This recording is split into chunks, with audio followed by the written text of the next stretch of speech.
క్రీస్తును క్రైస్తవ్యాన్ని ద్వేషించి దూషించిన క్రీస్తు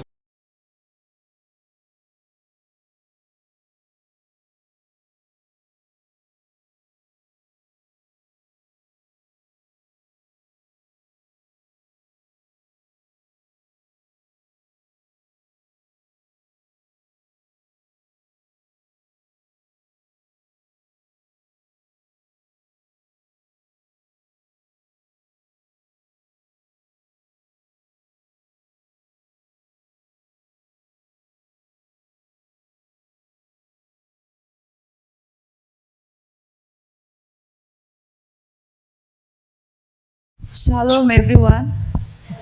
అందరికీ shalom. I'm very much happy to be here నేను ఇక్కడ ఉండడానికి చాలా సంతోషిస్తున్నాను. and I'm thankful to God దేవునికి చాలా వందనాలు తెలియజేస్తున్నాను. and also thankful to our Pastor Garu pastor గారికి కూడా చాలా వందనాలు for giving me this opportunity to speak. మీ మధ్యన ఎట్లా మాట్లాడడానికి మరి పాస్టర్ గారు ఇచ్చిన సమయాన్ని బట్టి వందనాలు చెల్లిస్తున్నాం. Before I share anything, I would like to pray. ముందు మీ మధ్యన పంచుకోవడానికి ముందుగా ఒక చిన్న ప్రార్థన చేసుకుంటాం. Dear Heavenly Father, we thank you so much for this precious time, Lord, and you have helped me to stand up in this pulpit, Lord Father God, and I know this is what you want, Lord Father God, and today whatever I'm going to speak, Father, Holy Spirit, you speak through me, whatever the church need to hear, and we, Lord Father, thank you so much for everything. In Jesus' name I pray. Amen. Before I share from the Word of God, I would like to share testimonies. పరిశుద్ధ గ్రంథం నుంచి మీకు కొన్ని వాక్యాలు చెప్పక ముందు నేను ఒక సాక్ష్యం మీతో పంచుకోవాలనుకుంటున్నాను. Testimonies what God had done in our lives. దేవుడు మా యొక్క జీవితంలో చేసిన దాని గురించి మీకు చెప్పాలని ఆశిస్తున్నాను. I have there are many testimonies, దేవుడు మా యొక్క జీవితంలో చేసిన చాలా అద్భుత కార్యాలు ఉన్నాయి. and we all have every day in our life testimonies. మనమందరం కూడా ప్రతి దినము కూడా దేవుని యొక్క ఆశీర్వాదం పొందుకుంటూ ఉంటాం. But I want to share two testimony which God did a great miracle in our కానీ మా lives. జీవితంలో చేసిన రెండు సాక్ష్యాలను మీతో పంచుకోవాలనుకుంటున్నాం. The baby Brandon you see walking around. ఇక్కడ నడుస్తున్న మా బేబీ ఫ్రెండ్ మీరు చూసే ఉంటారు.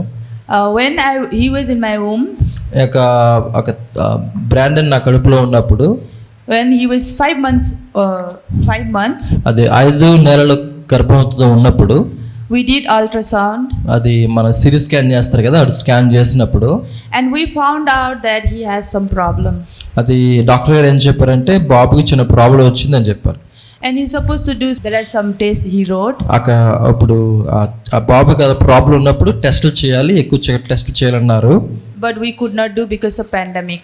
అది మీ యొక్క అప్పుడు పాండమిక్ రావడం వల్ల ఇక COVID-19 లాక్డౌన్ అవడం వల్ల టెస్టులు చేయలేకపోయాం. And we were like, from that moment we're so much worried and crying every day, what will happen, we don't know how he is inside of my womb. అది నా కడుపులో బాబు ఎలా ఉన్నాడో ఏందో ఏంటి ఆ ప్రాబ్లం ఏంటో తెలియక మేము చాలా ఏడ్చాము, చాలా కంగారు పడ్డాం. And then we know that we have faith in God, మన దేవుని యందు విశ్వాసం ఉంచామని మాకు తెలుసు. and we started thinking that we need to take fasting, మేము అది ఉపవాసములు ప్రార్థన చేయాలనుకున్నాం.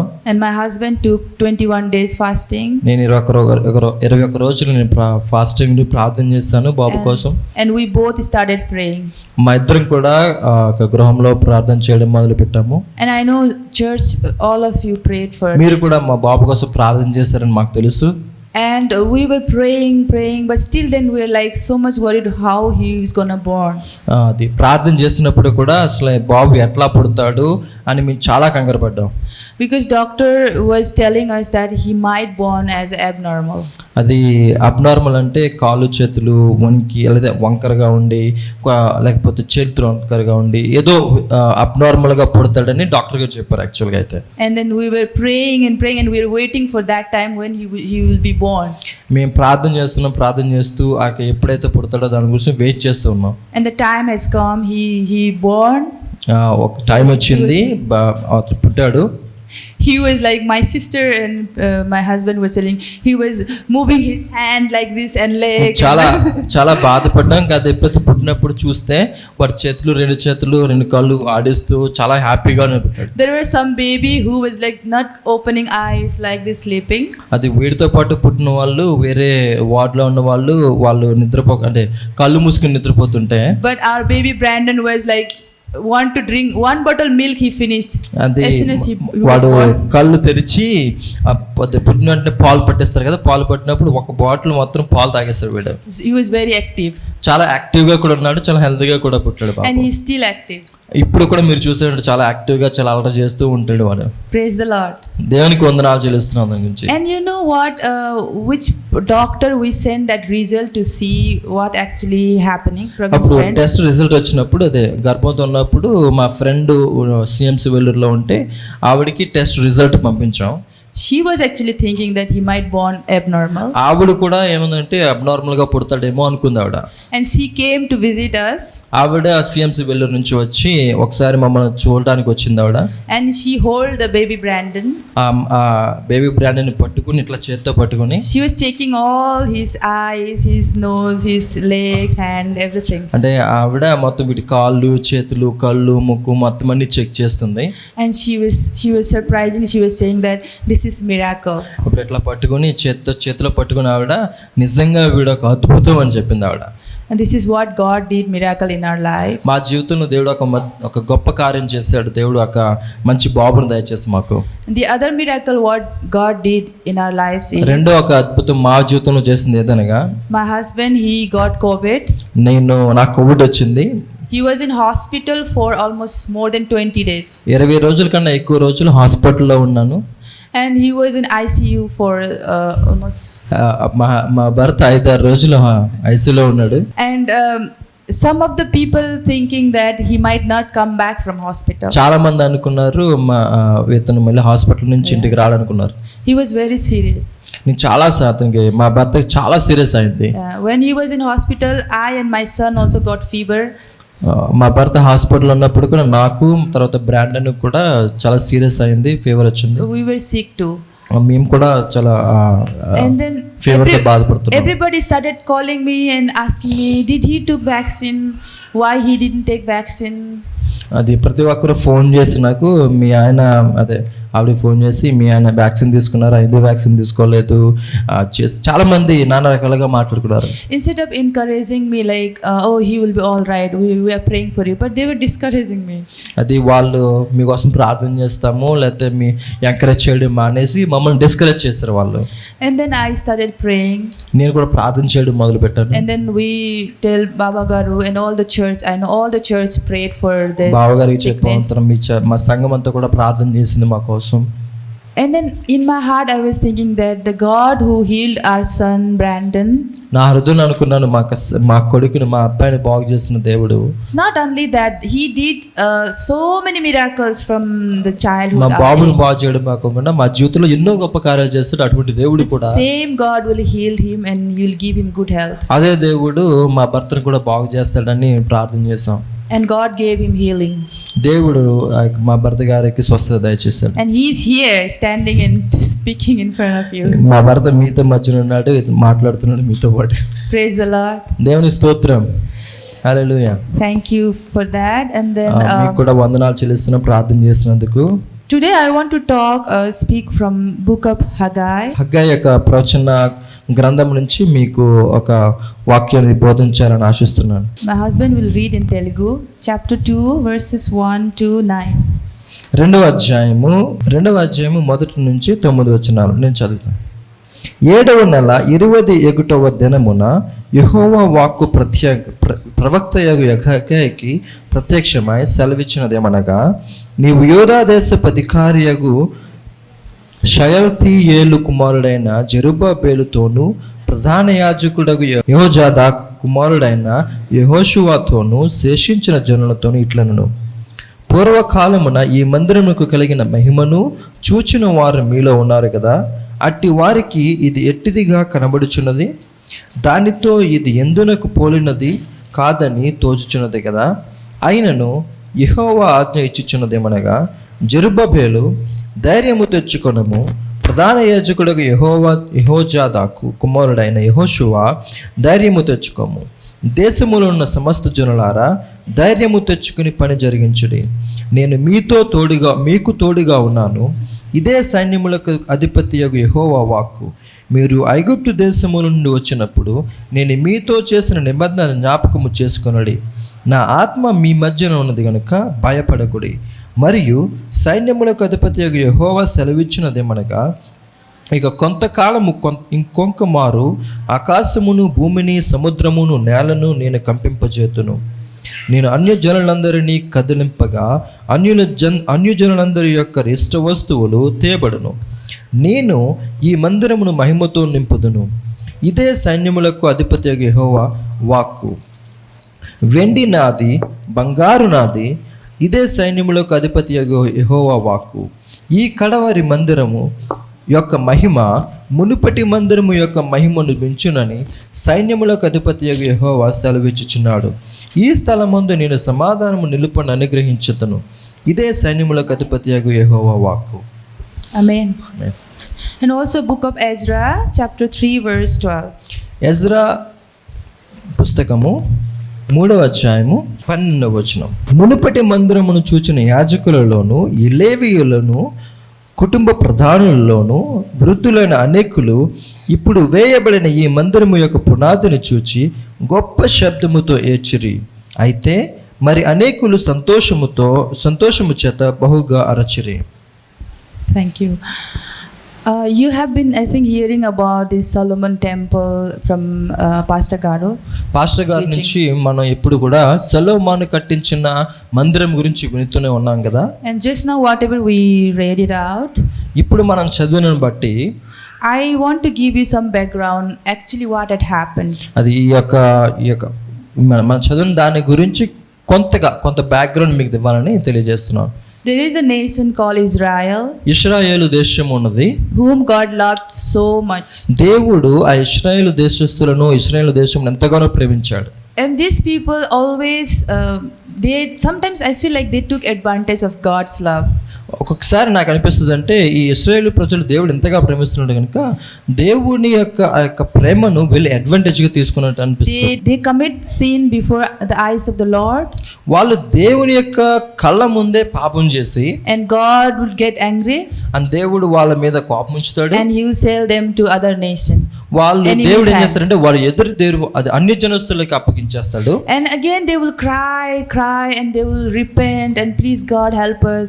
ఎప్పుడైతే ఈ యొక్క ఇశ్రాయేలు దేశస్తులు పాపం చేసి మరలా వేరే దేశంలోకి వెళ్ళిపోతారో అప్పుడు వీళ్ళు బాధపడి ఏడ్చి కన్నీరు కార్చి దేవునికి ప్రార్థిస్తారు. And God will bring them back again. మరలా దేవుడు వారిని మరలా వెనక్కి తీసుకొచ్చి శాంతి సమాధానం ఇస్తాడు. And again they will commit sin.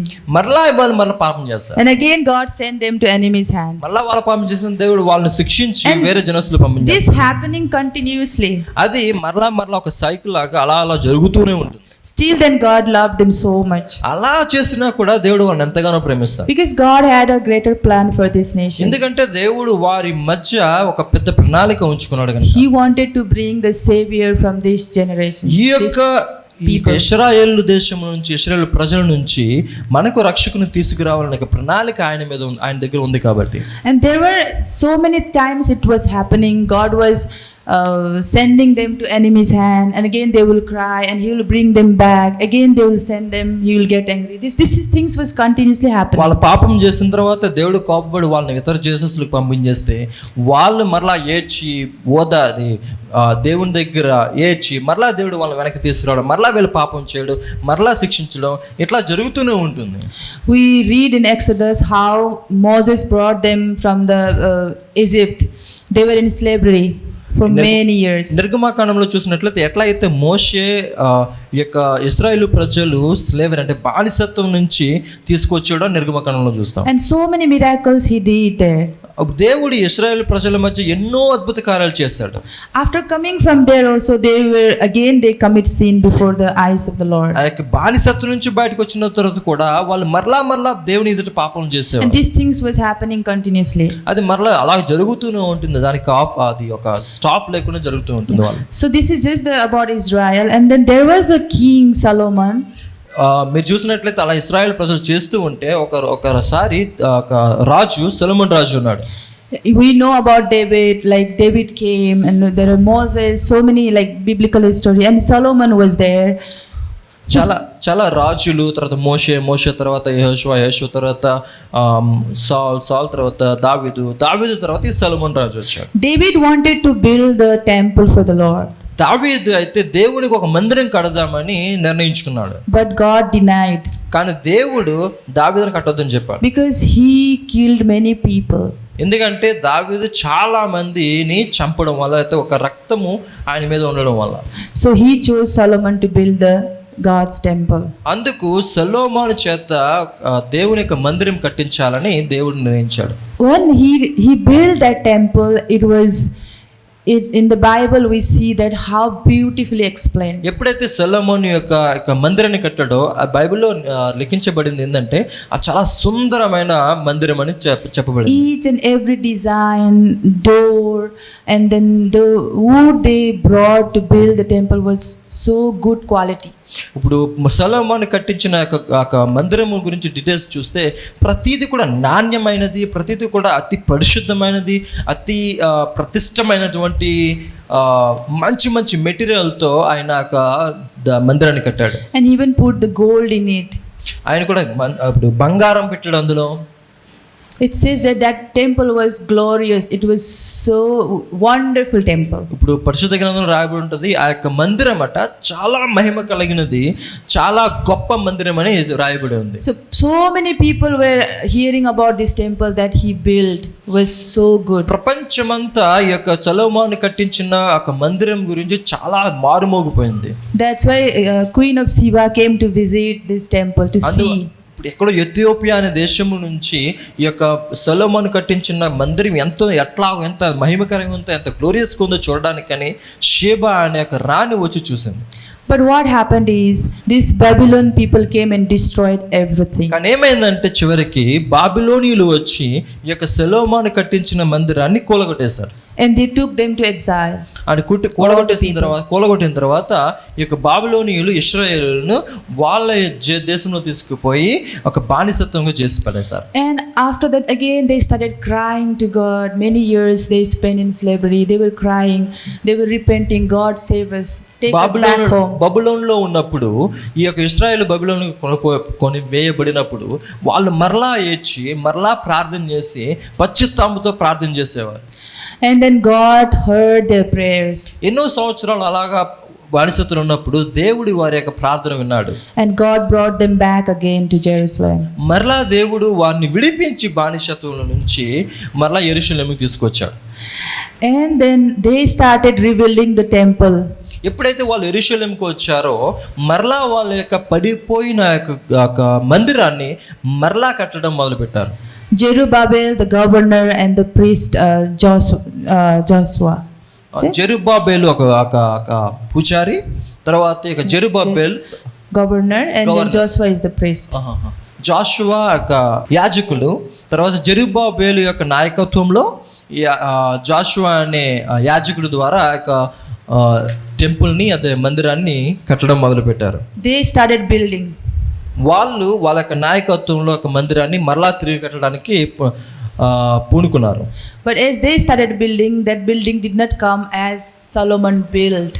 వాళ్ళు ఎప్పుడైతే కడుతున్నారో ఆ కట్టిన తర్వాత చూసిన తర్వాత సొలొమోను కట్టినంతటువంటి యొక్క మహిమకరమైనటువంటి ఆ యొక్క ఘనత వీళ్ళు కట్టిన మందిరానికి రాలేదు. And then when the foundation they made, ఎప్పుడైతే వాళ్ళ యొక్క పునాదులు వేశారో ఒక రెండవసారి కట్టడానికి, just before my husband read it out Ezra 3:12, there were old priest leader who saw the glorious temple of Solomon. ఇప్పుడు ఎజ్రా 3:12 చదివే విధంగా ఎవరైతే ఒక సొలొమోను కట్టిన ఒక మందిరాన్ని చూసారో వాళ్ళు పడిపోయిన తర్వాత మరలా వీళ్ళు కడుతున్నప్పుడు చూసి they cried loudly. వాళ్ళు చాలా బిగ్గరగా ఏడ్చి, and the other people they were rejoicing. There half people they were crying. కొంతమంది అయితే ఏడ్చి, అంటే ఒక వృద్ధులు ఉంటారు కదా, ఎవరైతే పాత మందిరాన్ని చూసారో ఒక గొప్ప గొప్పతనమైనటువంటి మహిమకరమైనటువంటి అది మందిరాన్ని చూసారో అదే వాళ్ళు ఈ యొక్క చిన్న మందిరాన్ని యొక్క రెండవ మందిరాన్ని చూసి ఏడ్చుతూ ఉంటే కొంతమంది నవ్వుతూ ఉండేవారు. Not only that, when they were building, there were so many opposition were coming up. And they were discouraged. రెండోసారి ఒక మందిరాన్ని కడుతున్నప్పుడు చాలా మంది కూడా వ్యతిరేకత చూపించారు. And that time prophet Haggai came to bring his God's word. అటువంటి సమయంలో దేవుడు హగ్గై అనే ప్రవక్త ద్వారా దేవుని ఒక వాక్యాన్ని, దేవుని యొక్క ప్రవచనాన్ని వాళ్ళ మధ్యకి తీసుకొచ్చాడు. He spoke to Zerubbabel, Joshua and the people of Israel. అప్పుడు హగ్గై జెరుబ్బయలుకి మరియు యెహోషువతో మాట్లాడుతున్నాడు. He asked questions to them. 3 questions. ఈ హగ్గై ఈ యొక్క జెరుబ్బయలు యెహోషువతో 3 ప్రశ్నలు అడిగాడు. It says that who is left among you who saw this temple in its former glory? పూర్వముందున్న యొక్క మందిరంని ఎవరు చూశారు, దాని యొక్క మహిమని ఎవరు చూశారు? And who saw this house in its former how do you see it now? మీరు అది చూసారు కదా, ఇప్పుడు ఈ యొక్క పరిస్థితులు ఉన్న ఒక మందిరాన్ని మీరు ఎట్లా చూస్తున్నారు? And it is nothing in front of your eyes. ఇది మీరు జరుగుతున్నప్పుడు చూస్తున్నారు కదా, దాన్ని కంపేర్ చేస్తే ఆ పూర్వంలో ఉన్న మందిరాన్ని కంపేర్ చేస్తే ఈ మందిరాన్ని కంపేర్ చేస్తే ఇది నాశకరమైనటువంటిది అని మీకు అర్థమవుతుంది కదా. So here what we find is some people they were comparing old temple and new temple. ఇక్కడ చూసినట్లయితే వీళ్ళు పాత దానిని కొత్త దాన్ని ఒక వ్యత్యాసం చూపుతున్నారు. But they did not know that God's plan. కానీ వాళ్ళకి ఇలా ఒక డిఫరెన్స్ చూస్తున్నారే కానీ దేవుని యొక్క ప్రణాళికను మాత్రం వాళ్ళకి అర్థం చేసుకోలేకపోతున్నారు. They were thinking about that gold and nicely designed one wonderful glorious temple. ఒక బంగారంతోనూ ఒక తర్వాత ఒక వెండితోనూ అనేకమైనటువంటి రంగురంగుల రాళ్లతో కట్టబడిన ఒక సొలొమోను యొక్క ఆలయాన్ని చూస్తున్నారు తప్ప దేవుడి ప్రణాళికను వాళ్ళు గమనించలేకపోతున్నారు. And comparing that, this is nothing. దానితో కంపేర్ చేసుకుంటే, దానితో పోలిస్తే ఇది ఏది కాదు, ఇది ఎందుకు పనికి రానటువంటి అనే పరిస్థితిలో వాళ్ళు ఉన్నారు. Sometimes what happens in our life also, we so much compare. మనం కూడా చాలా జీవితంలో కూడా మనం కూడా పోల్చుతూ ఉంటాం. We compare with the things. మనం కూడా ఇక పునపటి ముందున్న వస్తువులకి లేకపోతే వస్తువులతో మనం పోల్చుతూ ఉంటాం. We might think that oh my previous life was good but now I'm not okay. మనం అనుకుంటా ఉంటాం అరే నేను ముందుగా చాలా చాలా మంచిగా జీవించాను, ఇప్పుడు నా జీవితం బాగాలేదు అనుకుంటాం. That time I have good things but now I don't have anything. He has things but I don't have. They have house, they have car but I don't have. The comparison, you know. ఇలా వ్యత్యాసిస్తుంటే మరి ముందు జీవితం నాకు చాలా బాగుండేది, ఇప్పుడు నాకు బాగాలేదు. అరే ముందు జీవితంలో ఉన్నప్పుడు వాళ్ళు చాలా స్నేహితులు ఉండేవారు, ఇప్పుడు లేరు. అరే వాళ్ళకి అది ఉంది, వీళ్ళకి ఇది ఉంది, వాళ్ళ కొత్త ఇల్లు కట్టుకున్నారు, వీళ్ళ కొత్త ఇల్లు కట్టుకున్నారు అని ఎప్పుడు మనం పోలుస్తూ ఉంటాం వాళ్ళకి మనకు. But here when they were so much discouraged, they were sad and they were crying and they were comparing, God encouraged them. ఎప్పుడైతే వాళ్ళు వ్యత్యాసం చూపుతూ పోలుస్తూ బాధపడుతూ వేడుస్తూ ఒక విధమైనటువంటి యొక్క బాధలకు వెళ్ళిపోయారు అప్పుడు వాళ్ళు. God says be strong. అప్పుడు దేవుడు చెప్పాడు మీరు భయపడకుండా ధైర్యంతో ఉండాలని చెప్పాడు. And he said start working. ఆయన ఏం చెప్పాడు తెలుసా, మీరు భయపడకుండా ఇప్పుడు కార్యం మొదలు పెట్టండి అని చెప్పాడు. And he said fear not. అప్పుడు చెప్పాడు భయపడకండి, ఇప్పుడు కార్యం మొదలు పెట్టండి అని చెప్పాడు. Be strong whatever you are doing, don't be discouraged. I am with you. Fear not. ఇప్పుడు దేవుడు ఏం చెప్తున్నాడు తెలుసా మనకి, భయపడకండి, మునుపటి కంటే అతి శ్రేష్టమైన వాటిని మీకు ఇవ్వబోతున్నాను. నా ప్రణాళిక మీకు తెలియకపోవచ్చు కానీ భయపడకండి, మీరు ఏదైతే చేస్తున్నారో దాన్ని జాగ్రత్తగా చేస్తూ భయపడకుండా ఉండమని చెప్తున్నాడు దేవుడు. I think they compare so much these things because they went through so much of a struggle. వాళ్ళు ఎందుకంటే వ్యత్యాసం చూపుతున్నారో పోలుస్తున్నారో, ఎందుకంటే వాళ్ళు చాలా కష్టాలు అనుభవించారు కాబట్టి, బానిసత్వం అనుభవించారు కాబట్టి. Going to other country and to be a slavery is not easy. ఇప్పుడు వేరే దేశానికి వెళ్ళిపోయి ఒక బానిసలుగా బ్రతకడం అనేది ఒక సామాన్యమైన విషయం కాదు. How many of you heard about African people who were in slavery? మీరు చాలా మంది వినే ఉంటారు కదా, ఆఫ్రికన్ నల్ల దేశస్తులు ఒక బానిసలుగా చాలా దేశాలకి వెళ్ళిపోయేవారు. 1994 they got freedom. ఇంకా ఆఫ్రికా దేశంలో ఇప్పుడు వాళ్ళు 1994లో మాత్రమే వాళ్ళకు ఒక స్వాతంత్రం వచ్చింది. అప్పటి వరకు బానిసలుగానే బ్రతికారు. When I went to Africa, నేను ఆఫ్రికా దేశంలో ఉన్నప్పుడు there the old people they shared. We went the place where the people of Africa they sold to other country people. నేను అక్కడ ఆఫ్రికా వెళ్ళినప్పుడు అక్కడ ఒక చిహ్నం పెట్టారు. అక్కడ ఏం చేయాలంటే ఆఫ్రికా దేశస్తులు అక్కడికి వచ్చి అక్కడ ఈ తెల్ల వాళ్ళు అంటే తెల్ల జాతి వాళ్ళు ఈ నల్ల వాళ్ళని అమ్మడానికి ఒక ఫోర్ట్ అనమాట, వాళ్ళ రేవులా ఉంటుంది. అక్కడికి వెళ్ళినప్పుడు నాకు చాలామంది అక్కడ ఉన్న ఓల్డ్ పీపుల్ ఉంటారు కదా, ముసలి వాళ్ళు, నాకు స్టోరీస్ చెప్పారు, కథలు చెప్పారు. So there was a gate and then from there they sell and they say that place is the last surrendering place. Once they reach that place they surrender and then they cry. ఎప్పుడైతే ఈ నల్ల జాతి వారు అక్కడ gate దగ్గరికి వచ్చారో ఇంకా gate దాటితే ఇంకా వాళ్ళు బానిసలుగా పోతారు. అక్కడికి వచ్చి ఇంకా ఆ అడుగు వేయక ముందు చాలా బాధతో ఏడుస్తూ ఆ అడుగు వేసి బానిసలుగా పోయేవారు. Once they go they cannot come back. ఒక్కసారి వాళ్ళు అడుగు వేసి ఒక వాడు ఎక్కారో మరలా వెనక్కి రావడానికి లేదు. But they were struggling and then so many people they said they were praying to God. వాళ్ళు కూడా చాలా కష్టాలు పడి చాలా మంది ప్రార్థన చేస్తూ ఉండేవారు. And also they were even sharing that they were not allowed to go any house, any restaurant, anywhere. They were not allowed. They treated as like servant ఇప్పుడు ఈ తెల్ల on their country. ఈ తెల్ల జాతీయులు వాళ్ళ నల్ల దేశస్తుల ఆఫ్రికా వెళ్ళినప్పుడు వాళ్ళని అక్కడ నివసిస్తున్న వారిని ఎంత బానిసలుగా పోల్చారంటే వాళ్ళు ఎక్కడికి వెళ్ళడానికి వీల్లేదు. వెళ్ళినా సరే వాళ్ళకి ఏది కూడా తినడానికి కానీ త్రాగడానికి కూడా ఇవ్వలేనటువంటి పరిస్థితిలో ఉండేవారు వాళ్ళ దేశంలోనే. They were crying and praying to God. వాళ్ళు ఎంతగానో ఈ యొక్క పరిస్థితి చూసి ప్రార్థన చేస్తూ ఏడుస్తూ ప్రార్థన చేసేవారు. And God sent people to give freedom. అప్పుడైతే దేవుడు అక్కడ సరైన మనుషులని దేవుని పంపించి వాళ్ళకి ఒక స్వాతంత్రం దయచేశారు. 94లో మిషనరీస్ ఒక దేశం వెళ్ళారు. And they bought them. ఆ మిషనరీస్ ఒక నల్ల జాతులను కొని and they free them. వాళ్ళని వదిలిపెట్టేసేవారు. And this is how they came to Christ. ఈ విధంగా వాళ్ళు ఈ యొక్క తెల్ల జాతులు మిషనరీస్గా వెళ్ళేవారు, సేవకులుగా వెళ్ళేవారు. వాళ్ళు ఈ నల్ల జాతులను కొనేసి మరలా వాళ్ళని వాళ్ళ దేశంలోకి పంపించేవారు. ఆ విధంగా వాళ్ళకి స్వాతంత్రం వచ్చింది. This is not only about any country. ఇది ఏదైనా ఒక దేశం గురించే కాదు. Sometimes we ourselves also we become slavery of Satan. మనం కూడా చాలా సార్లు సాతానుకు బానిసలుగా ఉండిపోతాం. So sometimes we don't serve God but we are serving his things. చాలా సార్లు దేవుని సేవించకుండా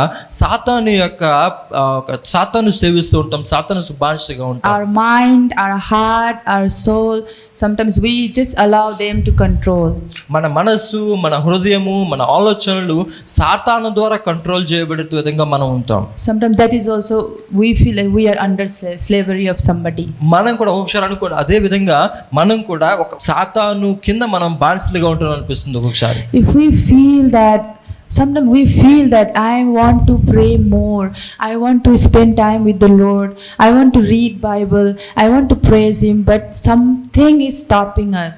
నేను దేవునితో ఉండాలి, ప్రార్థన చేయాలి, పరిశుద్ధ గ్రంథం చదవాలి, దేవునితో నేను మాట్లాడాలనుకున్నప్పుడు ఒక్కొక్కసారి అడ్డంకులు వస్తుంటే ఏదో ఒకటి నన్ను ఆపుతుంది, ఏదో ఒకటి నన్ను బానిసలుగా చేస్తుంది అనుకుంటా ఒక్కొక్కసారి. Are we really praying like these African people cry and pray and then God turn his anger, God did mercy them and then he gave them freedom? ఇప్పుడు బానిసత్వంలో ఉన్న విధంగా ప్రార్థన చేస్తున్నామా? దేవుడి యొక్క కృప చేత వాళ్ళు స్వతంత్రం పొందుకునేటటువంటి వారిలాగా మనం కూడా ప్రార్థన చేస్తున్నామా లేదా? Are we praying for ourselves to be more closer with God? దేవునితో సంబంధం కలిగి దేవునితో మరి కొంచెం దగ్గరగా వెళ్ళడానికి మనం దేవుని కోసం ప్రాకులాడుతున్నామా? Are we ready to give God our life, to work him to greater things in our lives? దేవుడు గొప్ప కార్యం మన జీవితంలో చేస్తాడనేటువంటి నమ్మకంతో దేవుని ఎదురుకు వెళ్తున్నామా? Sometimes what happens is when we go through so much of difficulties, problems, we will not understand what God wants. ఒకసారి మన కష్టాల్లో, నష్టాల్లో, ఇరుకుల్లో వెళ్తున్నప్పుడు దేవుడు ఈ యొక్క జీవితం ద్వారా ఏమి సాధిస్తాడని అర్థం కాదు ఒక్కొక్కసారి. But later we will understand that was God's plan. కానీ ఎప్పుడైతే కొంతకాలం అయిపోయిన తర్వాత ఫ్యూచర్లో ఇది దేవుని యొక్క ప్రణాళిక అని అర్థమవుతుంది మనకి. Here verse 6 it says that he gave promises to them. After he told 3 problems and he encouraged them, be strong, do not fear, and I'm with you. And then he promised saying that దేవుడు ఈ యొక్క ఇశ్రాయేలుకి భయపడకండి, మీరు ధైర్యం తెచ్చుకోండి, మీ కార్యం మీరు చేస్తానని చెప్పిన ప్రోత్సహించినప్పుడు ఆయనకి వాళ్ళకి ప్రామిస్ చేశాడు దేవుడు. For thus says the Lord of hosts, once more in a little while I am going to shake the heavens and the earth, the sea also and the dry land. 6వ వచనంలో అంటాడు దేవుడు, హగ్గయి 2వ అధ్యాయం 6వ వచనం, మరియు సైన్యములకు అధిపతి యెహోవా సెలవిచ్చినదేమనగా, ఇక కొంతకాలము ఇంకొక మారు ఆకాశమును, భూమిని, సముద్రమును, నేలను నేను కంపింపజేతును. And I will shake all the nations, and they will come with the wealth of all nations. నేను అన్యజనులందరినీ కదిలింపగా అన్యజనులందరి యొక్క ఇష్ట వస్తువులు తేబడును మీ దగ్గరికి. I will fill this house with glory. నేను మీ మందిరమును మహిమతో నింపెదను, says the Lord of hosts. ఇదే సైన్యములకు అధిపతి యెహోవా వాక్కు. The silver is mine, వెండి నాది, and the gold is mine, బంగారము కూడా నాదే, declares the Lord of hosts. సైన్యములకు అధిపతి యెహోవా సెలవిచ్చున్నాడు. The later glory of this house, ఈ కడవరి మందిరము యొక్క మహిమ మునుపటి మందిరము యొక్క మహిమను మించునని సైన్యములకు అధిపతి యెహోవా సెలవిచ్చుచున్నాడు.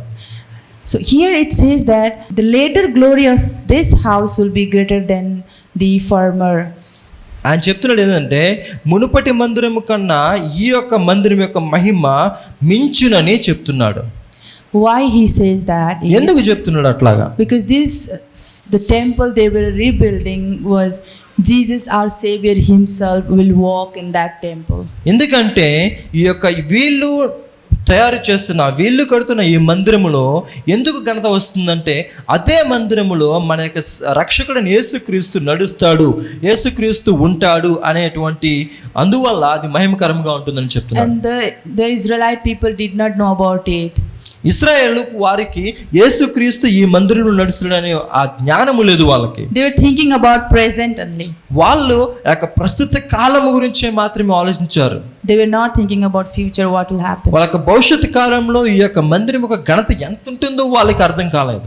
And even in the 5 God says that, as for the promise which I made you when you came out of Egypt, my spirit is abiding in your midst, do not fear.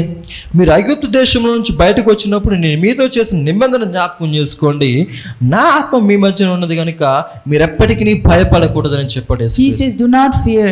The God who brought Israelites from Egypt, దేవుడు ఇశ్రాయేలు దేశంలో ఐగుప్తు దేశంలో నుంచి ఇశ్రాయేలుని ఎలా ఏ విధంగా తీసుకొచ్చాడో అదే దేవుడు మీతో ఉన్నాడు కనుక భయపడొద్దు అని చెప్తున్నాడు. The God who separated the Red Sea and then let the Israelite people walk in dry land. ఎర్ర సముద్రాన్ని చీల్చినప్పుడు ఆ ఎర్ర సముద్రం నుంచి వెళ్ళిన అటువంటి గొప్ప కార్యం చేసిన దేవుడు మీతో ఉన్నాడు కనుక భయపడొద్దని చెప్పాడు. The God who helped David to kill the big giant Goliath. గొలియాతును చంపించగలిగిన దేవుడు, అంత పెద్ద బలస్తుడైన గొలియాతును చంపించిన దేవుడు మనతో ఉన్నాడు. There are so many miracles God did. దేవుడు అనేక ఆశ్చర్యకార్యాలు మన జీవితంలో కూడా చేస్తాడు. The same God is with you. అదే దేవుడు మనతో కూడా ఉన్నాడు. And now also God is saying the same God who was with David, who was with Moses, who was with all the hero of the Bible is with you, with us. దావీదుతో ఉన్న దేవుడు, మోషేతో ఉన్న దేవుడు, పరిశుద్ధ గ్రంథంలో ఉన్న అనేకమైన హీరోస్తో ఉన్న దేవుడు మనతో కూడా ఉన్నాడు. And right now he is telling us also, do not fear, be strong. అదే దేవుడు మనకు ఈ సమయంలో ఈ మధ్యాహ్న కాలంలో చెప్తున్నాడు, భయపడకండి అని. That I am with you. నేను మీతో ఉన్నాను. The Bible it says that yesterday, today, forever, same God. దేవుడు నిన్న నేడు రేపు నిరంతరం ఏక విధంగా He ఉంటాడు. never change. ఆయన ఎప్పటికీ మారడు. When he promise, ఆయన ఒకసారి ప్రామిస్ చేశాడంటే he fulfills. ఆయన ఖచ్చితంగా ఆ ప్రామిస్ ని నెరవేరుస్తాడు. We women, we forget things, మనం ఒక్కొక్కసారి మర్చిపోతాం, but God does not forget. కానీ ఆయన మాత్రం మర్చిపోడు. He is watching us always. మనల్ని ఎప్పుడు చూస్తూ ఉంటాడు. He sees us. మనల్ని చూస్తున్నాడు. He hears our prayers. మనకు ప్రార్థన వింటున్నాడు. He hears our tears. మన కన్నీళ్లను చూస్తున్నాడు. And he answers our మన prayers. ప్రార్థనలను సమాధానాలు ఇస్తాడు And దేవుడు. he is the living God. దేవుడు నిజమైన జీవించు దేవుడై ఉన్నాడు. Thank you. అటువంటి దేవుడు మనతో ఉన్నాడు కనుక భయపడద్దు. మునపటి గ్లోరీ కన్నా, మహిమ కంట ఇప్పుడు జరిగే మహిమ, మన జీవితంలో గొప్ప కార్యములు జరిగేటువంటి మహిమ మునపటిది కంటే ఎక్కువగా ఉంటుందని యొక్క వాక్యమును మనందరి విషయంలో దేవుడు దీవించునుగాక.